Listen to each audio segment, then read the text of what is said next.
여러분 안녕하세요. 은연서재에서 들려드리는 첫 번째 책 샘 앤 파커스에서 펴낸 이청 작가의 지금 말하지 않으면 늦어버린다. 죽음을 앞둔 28인의 마지막 편지, 오늘 두 번째 편지를 읽어드립니다. 한 평생을 올가맨 말뚝을 뽑는 일. 항상 아이처럼 솔직하게 웃고 화내며 사세요.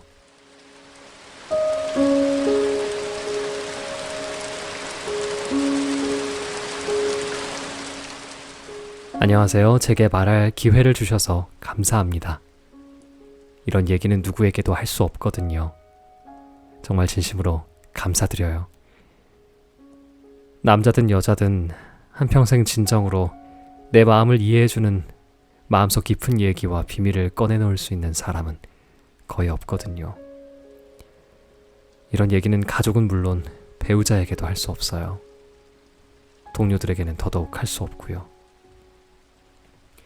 당신이 낸 광고를 보고 나서 마침내 제 목숨을 구해줄 마지막 지푸라기를 잡았다는 느낌이 들더군요. 지난주에 제 담당인 벨리즈가 제게 MRI 사진을 보여주면서 자궁암 3기라는 단어를 내뱉더군요. 그 말을 듣고 몇 초간 멍해 있었어요. 꼭 다른 사람에게 말하는 것 같았거든요. 이건 지극히 정상적인 반응일 거예요. 하지만 사실 제 마음속에서는 이 사실을 인정했을 뿐만 아니라 믿기 어려운 이상한 해방감 같은 게 뒤따라왔어요. 참 이상하죠? 그렇지 않은가요? 그날 밤 저는 왜 그렇게 비정상적인 해방감이 들었을까 하고 제 자신에게 집요하게 물었죠. 그제야 살면서 처음으로 내가 정말 평생을 피곤하게 살았구나 깨닫게 된 거예요. 해방되고 싶다는 제 소망은 정상적으로 보이려는 삶, 심지어 행복한 인생이라는 이면 속에 줄곧 숨어 있었나 봐요. 저는 사회적 지위만 보면 성공했어요. 컬럼비아 대학교 교육대학 교수거든요. 남들 보기에 떳떳하고 부러움을 살만하죠. 우리 남편도 컬럼비아 대학교에서 유명한 경제학 교수예요. 그리고 우리 부부에게는 엄청 잘난 자식이 둘이나 있죠. 아들은 하버드 경영대 학원을 졸업하고 지금은 월가의 모건 스탠리 투자은행에서 일을 하고 있어요. 딸은 예일 대학교에서 영어를 전공했는데 지금은 졸업해서 롱아일랜드에 있는 사립중학교에서 학생들을 가르치고 있고요. 하지만 이 모든 것을 떠나서 이번에 제가 암에 걸리지 않았더라면, 그래서 부득이하게 제 인생을 다시 돌아보지 않았더라면 여태껏 직시한 적 없는 이 사실을 절대로 대면할 생각을 못했을 거예요. 신이시여, 그동안 감히 하지 못했던 말을 꺼내는 저를 용서하세요. 이런 병에 걸린 사람 중 일부는 완치되는 경우도 있지만 대개 살아남는 사람이 많지 않더군요. 저는 제가 오래 살 수 없다는 걸 잘 알기 때문에 더 이상 감춰두고 싶지 않아요. 요즘 곰곰이 생각해봤는데 사실 그동안 진정한 행복이란 게 어떤 감정인지 잘 몰랐어요. 저는 늘 남들의 요구를 만족시키는 것에 익숙했거든요. 어렸을 때부터 한 모든 일들은 남들에게 보여주기 위해서였고, 특히 어머니를 만족시키기 위한 것이었죠. 나라는 사람이 도대체 누구인지, 내가 바라는 게 무엇인지, 내가 뭘 좋아하는지 아예 몰랐고 생각해 본 적도 별로 없었어요. 저는 제 모든 걸 가족들에게 바쳤어요. 가족의 이미지를 지키려고 노력했고, 그것이 제가 해야 할 일이라는 것을 여태껏 의심한 적이 없었거든요. 저는 어렸을 때부터 공부를 잘했어요. 말도 잘 들었고 묵묵히 제가 해야 할 일을 했죠.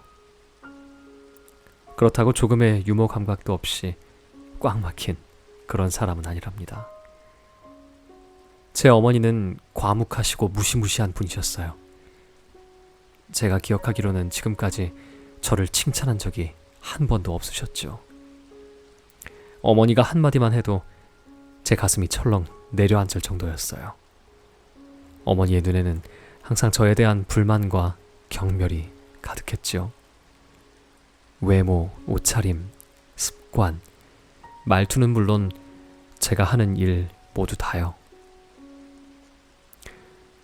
저는 어머니가 왜 그러시는지 이해하지 못했어요. 하지만 동생은 항상 칭찬해주고 자랑스럽게 여기셨죠.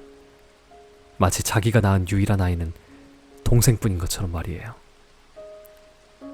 그래서 저는 어렸을 때부터 어머니를 두려워하면서 또 미워했어요. 그런데 커서 보니 제 성격이 어머니와 아주 판박이더라고요. 고집스럽고 자신을 억누르며 감정은 메말라 있고 따분하기 그지없었어요. 이렇게 비통할 수가. 한 번은 제 연구실 복도에서 두 학생이 대화하는 걸 우연히 들은 적이 있어요. 그중 리사라는 학생이 나는 아이젠버그 교수 같은 융통성 없는 여자가 제일 싫어. 목소리가 꼭 녹슨 자전거 굴러가는 소리 같아. 수업할 때 말투는 완전 교육학개론처럼 고리타분하다고. 그러자 앨리슨이라는 여학생이 어떤 남자가 그런 여자를 데려갔는지 진짜 모르겠다 라고 조롱하듯 말하더군요. 리사는 남편분은 정말 좋은 교수님이셔. 우리 오빠가 그분 수업을 들은 적이 있거든. 아, 정말 너무 아깝지 뭐야 라고 대꾸했어요. 사실 두 학생이 저를 평가한 내용은 제 생각과 거의 비슷해요. 언젠가 인도 코끼리 이야기를 들어본 적이 있어요?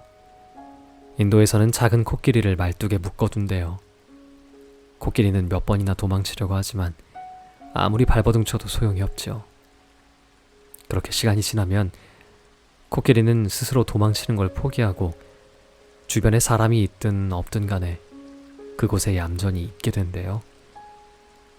코끼리가 자라면 키도 크고 몸집도 커지게 되니 그 작은 말뚝 같은 건 코로 살짝만 당겨도 바로 뽑힐 텐데 그렇게 하지 않고 온순하게 있는 거죠. 도망치거나 말뚝을 뽑을 생각은 전혀 하지 못하고요. 왜 그럴까요?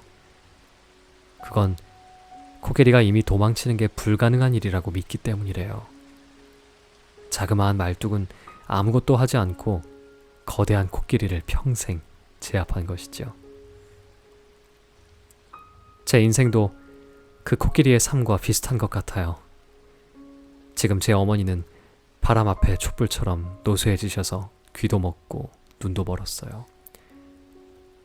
백내장 때문에 두 눈은 흐리멍텅하고 기억력도 아주 나빠지셨죠. 그렇지만 아직도 저는 어머니를 뵐 때마다 그 멸시하는 듯한 눈초리가 떠오르고 그것이 저를 제압할지도 모른다고 생각해 두려워요. 아주 어렸을 때부터 겁에 질리게 하는 눈초리와 그림자에 익숙해져서 그런가 봐요. 저는 곧 죽게 될 거예요. 86이 된 어머니보다 더 빠르게요. 저는 더 늦기 전에 지금이라도 어머니가 제게 가한 무형의 정신적인 질곡에서 벗어나고 싶어요. 물론 어머니의 말을 충실히 따랐기 때문에 이렇게 훌륭한 사람이 되었다고 생각해요. 하지만 그 삶을 선택하지 않았다면 과연 지금 저는 어떤 사람이 되어 있을까요? 저는 그동안 감히 상상조차 할 수 없었던 그 가능성, 다른 인생을 선택했다면 어떻게 되었을지 생각해봤어요. 그러면서 이렇게 물었죠. 넌 그동안 뭐가 가장 하고 싶었니? 할 수 있고 없고를 떠나서 해본 적이 있든 없든 간에 그게 도대체 뭐였니?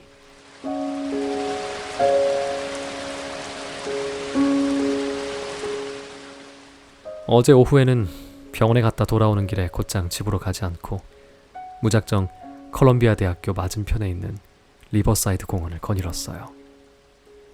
마음이 정말 혼란스러웠는데 겉으로 봐서는 아무도 알아채지 못했을 거예요. 저는 놀이터의 모래밭에 멈춰 섰죠. 놀이터에는 4-5살 난 아이들이 신나게 놀고 있었어요. 아이들의 몸과 얼굴에는 온통 모래투성이었지요. 젊은 부모들은 한쪽 의자에 앉아 수다를 떨고 있었고요. 꼬마들 중에 어떤 아이는 있는 힘껏 모래를 파고 어떤 아이는 모래에 물을 부은 다음 플라스틱 통에 채워넣고 쏟기를 반복했어요. 또 어떤 아이는 성을 쌓거나 도랑을 파고요. 그런데 제 정신이 아닌 듯 더 이상 발이 떨어지지 않더군요. 그 순간 불현듯 제 인생에서 뭐가 빠져 있었는지 떠올랐어요. 그러니까 제가 정말 하고 싶었지만 할 수 없었고 시도해 본 적도 없었던 일이 무엇인지 찾아낸 거죠. 놀랍게도 제 마음에서 외쳐대는 소리가 들렸어요. 나도 저 아이들처럼 진흙을 손바닥에 묻히고 모래를 쌓고 그걸 다시 부수고 싶어. 다른 사람에게 물을 뿌리고 아무 망설임 없이 물건을 부수고 종이를 찢고 통쾌하게 욕을 하고 온갖 장난을 치고 그러다가 코미디언처럼 이를 훤히 드러내며 깔깔깔 시원하게 웃고 싶어. 저는 지금까지 이런 일을 해본 적이 없었어요. 단 한 번도요. 제 어린 시절과 청소년기를 떠올리면 모두 엄격한 어머니의 감시 속에서 공부만 하면서 지낸 기억뿐이에요. 제 어머니는 제가 아주 어릴 때부터 놀기를 좋아하는 애들은 분명 공부를 못하고 장래도 밝지 않을 거라고 누누이 얘기하셨지요.